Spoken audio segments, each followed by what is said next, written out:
Space Force do? Well, first, let me commend the Washington Post for bringing attention to this issue. Along the campaign trail in 2016, shortly after I was added to the ticket, the President and I had a conversation about his interest in really reviving American leadership in space, and particularly when it came to human space exploration. He told me then that he wanted to relaunch what's known as the National Space Council, which had lain dormant for some 25 years.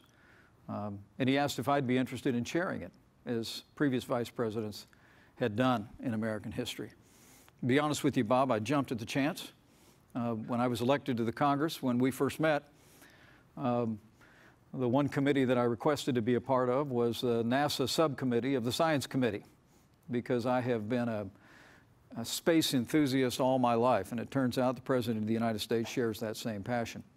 And we both shared a concern that while America continues to be dominant in space in terms of technology, in terms of our accomplishments, that we were losing momentum in recent years, that America had essentially been consigned to low Earth orbit. We'd actually offlined our own platforms when we grounded the shuttle program. Many Americans didn't even realize at the time that we've had to pay the Russians to fly American astronauts into space now for a number of years, some $80 million a seat on Russian spacecraft. But the President saw all of that as intolerable, and not just the fact that we'd become focused on low Earth orbit, but that we'd really lost a vision for leading mankind into the outer reaches of space.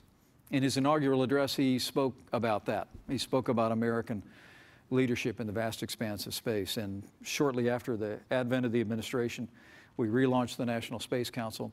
And while its initial work focused on reviving NASA, bringing about the kind of changes through a series of presidential policy directives that have cleared away regulatory barriers to space launch by private industry, and also made a recommitment to NASA's civilian mission. Along the way, it became very clear to us that it's absolutely essential that America remain as dominant in space from a national security perspective as we are on the Earth. And that's where the President conceived of the idea of a Space Force and tasked the National Space Council to begin to examine how that might best be formatted. It would be in June of this year, at the last meeting of the National Space Council, that the President directed the Pentagon to formulate a plan. They have done so, submitted that plan in August, on the very day after I addressed the Pentagon.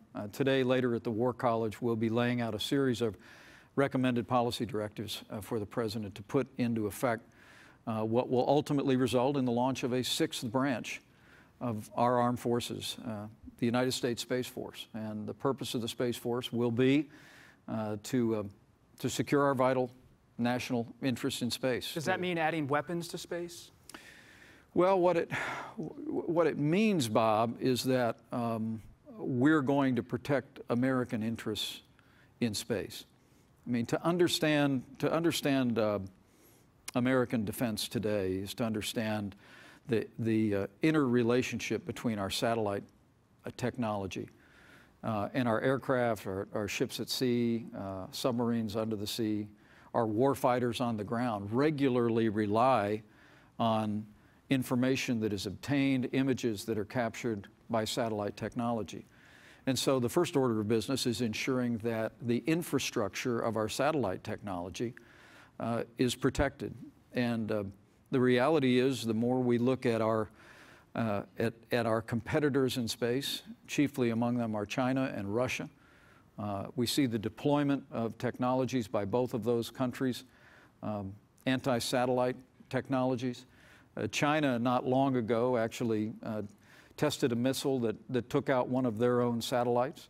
We're seeing the deployment of additional new anti-satellite technology that's placed into orbit, literally satellites that are able to move in proximity to existing satellites. All of this informs the fact that we have to have the capacity to protect our existing infrastructure in space, But also what the President's vision is that we stand up a Space Force that, very much similar to the way that the Air Force was launched after World War II, will evolve into ensuring that America remains as dominant in outer space militarily as we are here on Earth. And that'll be the project of the Space Force going forward.